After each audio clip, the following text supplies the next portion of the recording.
Maine.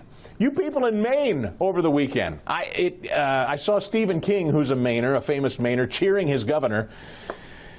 The governor up there says she is not going to enforce biological men playing against women in women's sports. She's not going to enforce that federal ban that Trump insisted on. And they were at the governor's gathering at the White House. Trump addressed her directly on this. It was epic. 693.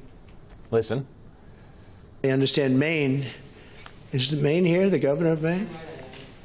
Well, down here. Are you not going to comply with it? I'm complying with state and federal laws. We are the federal law.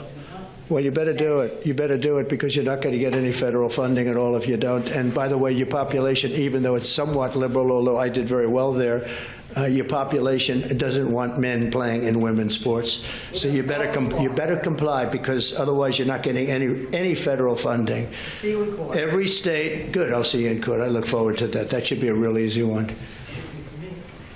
And enjoy your life after governor because I don't think you'll be in elected politics.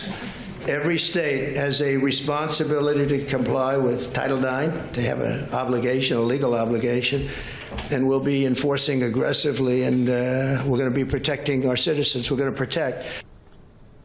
So that's where we are. This is where we are, and there are still holdouts out there, like this lunatic governor in Maine.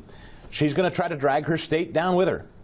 She's going to die on the hill of letting biological men pretend to be women and compete against women and be in their spaces. That's the hill on which she wants to die. Good. And I suppose she thinks she's doing it out of compassion. Well, we'll see how her voters treat her. We'll see what her political future holds. I'm not betting on her, I'll tell you that. For full shows, live and on demand, it's Salem News Channel.